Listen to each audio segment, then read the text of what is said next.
Desde fevereiro de 2022, o Ocidente vem constantemente ampliando os limites de ajuda à Ucrânia. Primeiro foram os tanques, depois os caças F-16, até mesmo ataques de mísseis de longo alcance em território russo se tornaram um jogo justo. Tudo isso apesar das intermináveis ameaças e bravatas de Putin contra a OTAN. Mas uma linha nunca foi cruzada. Nunca houve tropas ocidentais em solo ucraniano, ou pelo menos era o que pensávamos. No fim de 2024, as regras do jogo mudam de novo.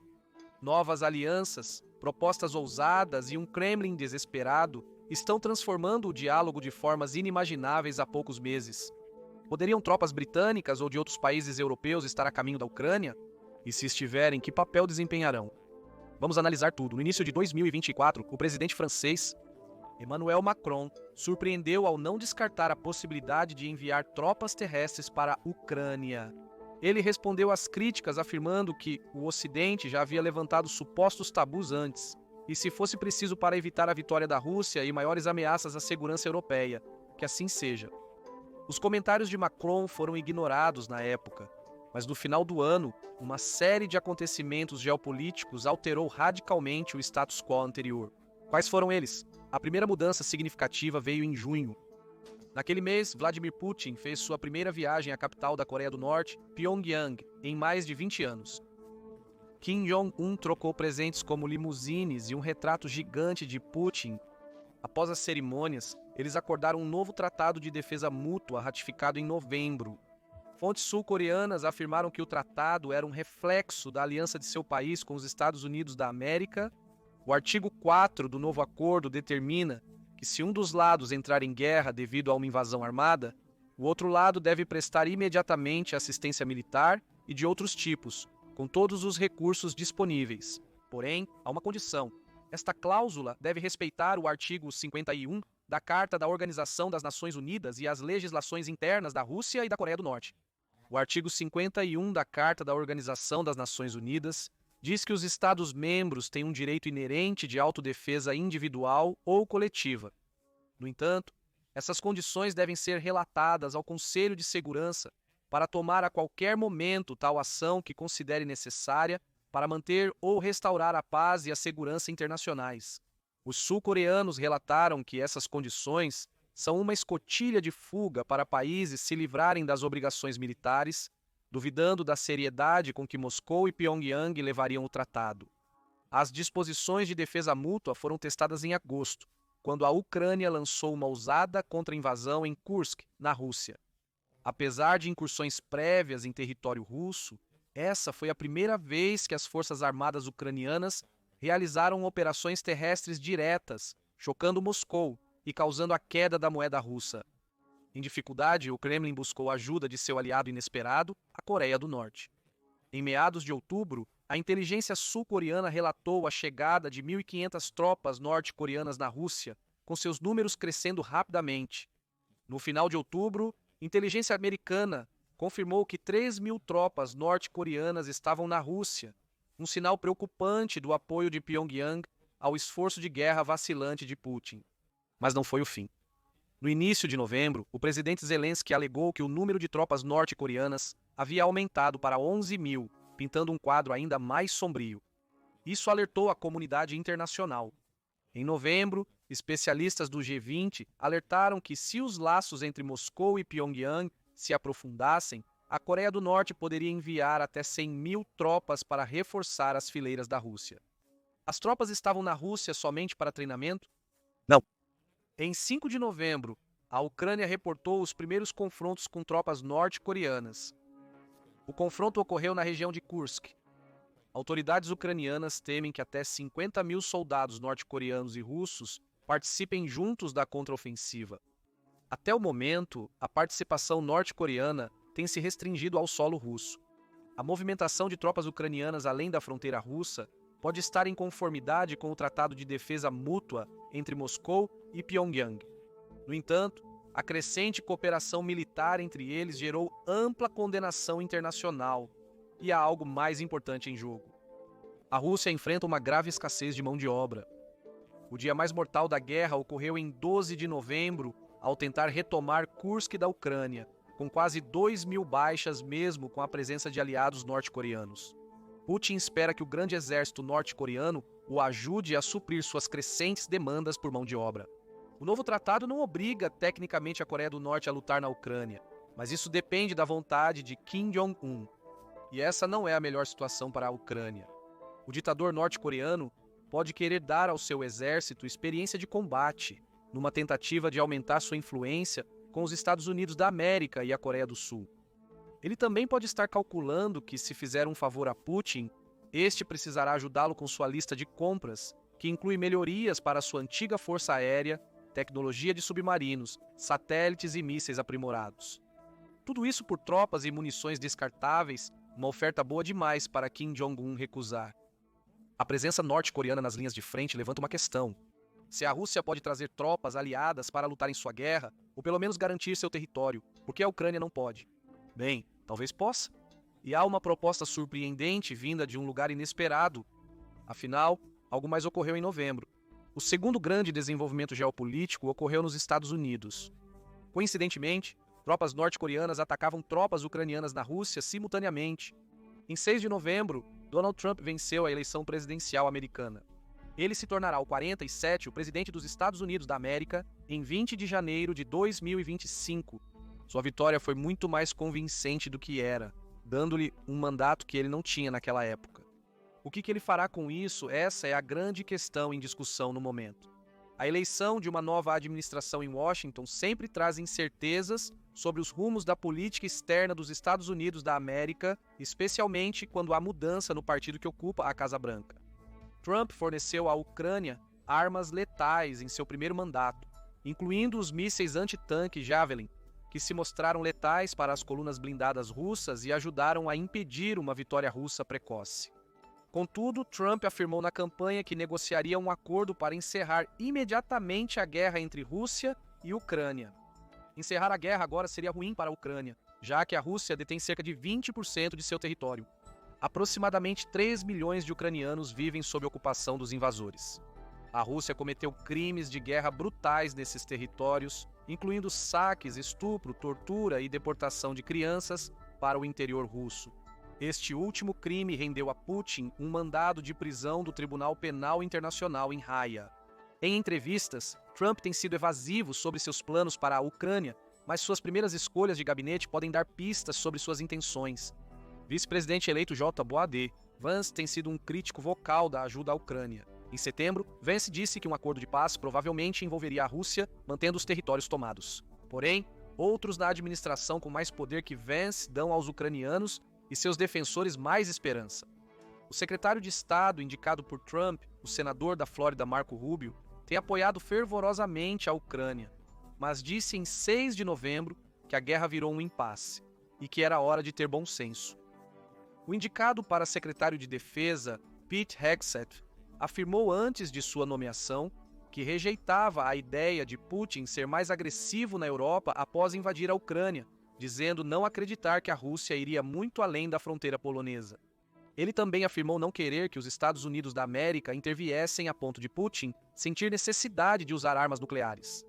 Contudo, ele também chamou Putin de criminoso de guerra, com sonhos de restaurar a União das Repúblicas Socialistas Soviéticas, e criticou duramente a gestão Biden por não fornecer à Ucrânia os equipamentos necessários com rapidez suficiente. Assim como Trump, Hegseth tem criticado vocalmente os aliados da OTAN, que não investem pelo menos 2% do produto interno bruto em defesa, chamando-os de superados em armamento, invadidos e impotentes em seu livro A Guerra contra os Guerreiros. Lembre-se dessa parte, pois pode revelar mais sobre a estratégia da nova administração. O congressista da Flórida, Mike Waltz, futuro conselheiro de Segurança Nacional, tem apoiado a ajuda americana à Ucrânia, mas recentemente criticou uma abordagem de cheque em branco e, como Hegseth, insistiu que os aliados europeus assumam mais do fardo. Lembre-se de Waltz, ele será especialmente importante depois. Após a eleição de novembro, o presidente eleito Trump ligou para o presidente Zelensky para expressar seu apoio à Ucrânia. Trump teria instado Zelensky, durante a ligação, a se preparar para negociações, indicando uma potencial mudança rumo à diplomacia na nova gestão. Elon Musk, que tem sido fundamental no apoio à comunicação da Ucrânia com os satélites Starlink, também participou da ligação, reiterando seu compromisso em ajudar a Ucrânia. A conversa pareceu tranquilizar Zelensky sobre o apoio contínuo dos Estados Unidos da América, apoio em meio à situação em evolução. O Washington Post relatou que Trump e Putin tiveram uma ligação telefônica em 11 de novembro. O presidente eleito alertou Putin para não escalar a guerra na Ucrânia, lembrando-o da considerável presença militar americana na Europa. O Kremlin negou a ocorrência da ligação telefônica.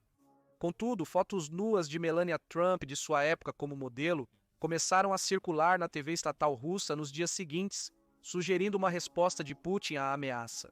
Uma mudança tática significativa aconteceu quando o presidente Biden autorizou a Ucrânia a usar mísseis de longo alcance para atacar alvos no interior do território russo, em resposta à crescente presença da Coreia do Norte no conflito.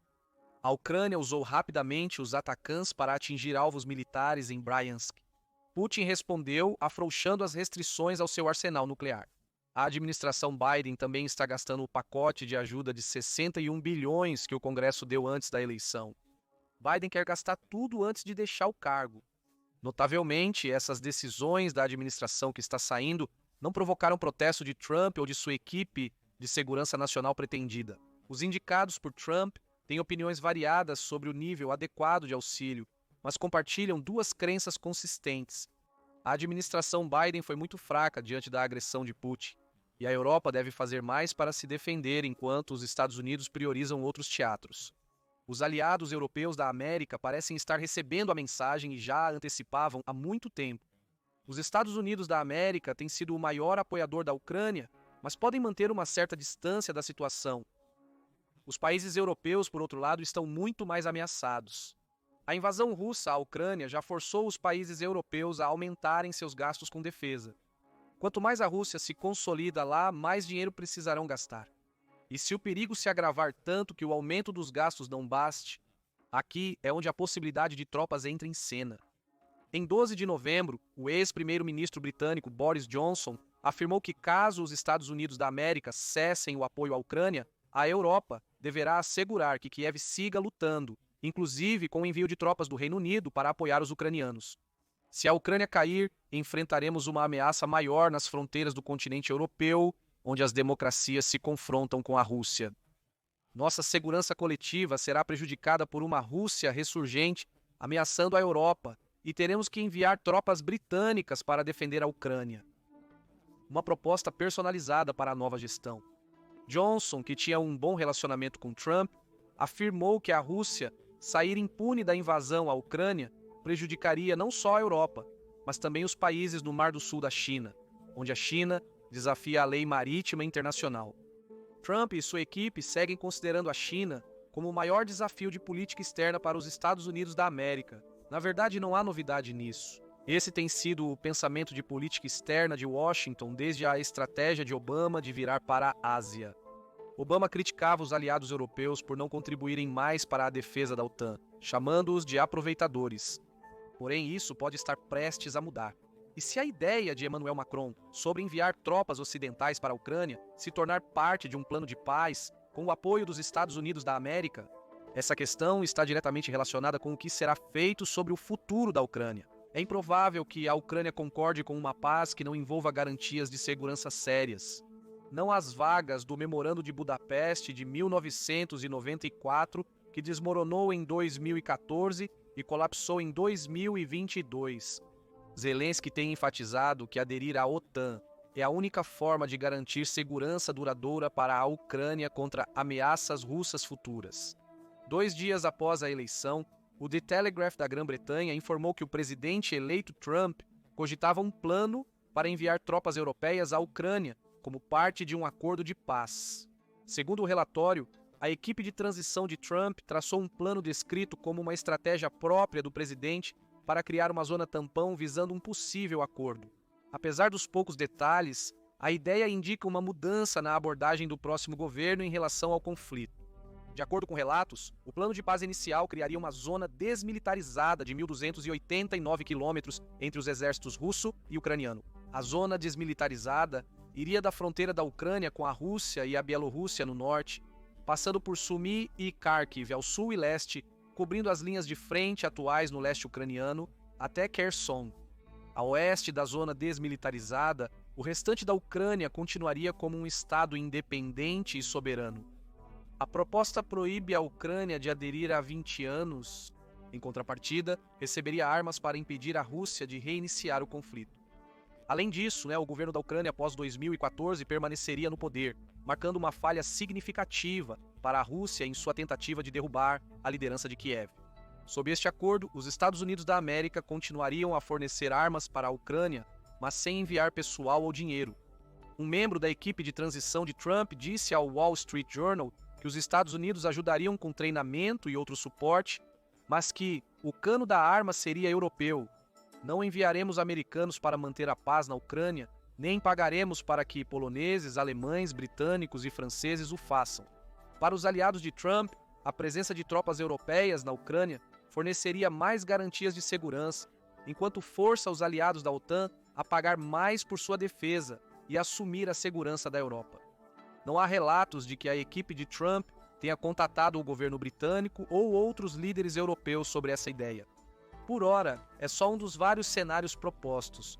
A equipe de Trump mantém suas opções em aberto. Existe uma chance realista de algo assim acontecer em 2025? Afinal, sentar à mesa exigiria também a cooperação da Rússia. Segundo o The Telegraph, em 30 de outubro, a Rússia não está muito motivada a fazer a paz no momento, pois provavelmente acredita que pode ganhar mais território.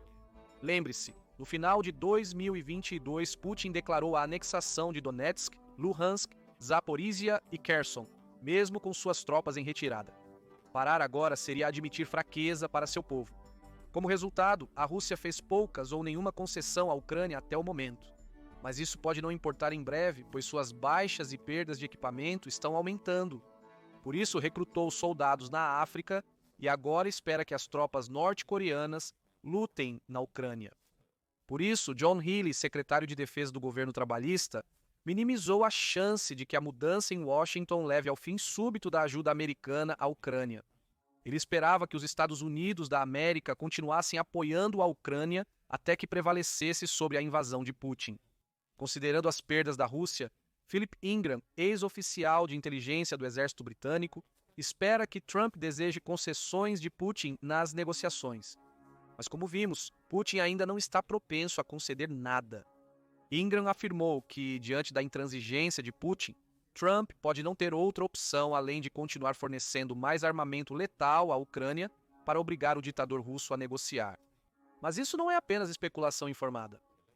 Existem motivos para crer que isso fará parte da estratégia de Trump. Lembra-se do conselheiro de segurança nacional que está chegando, Mike Waltz?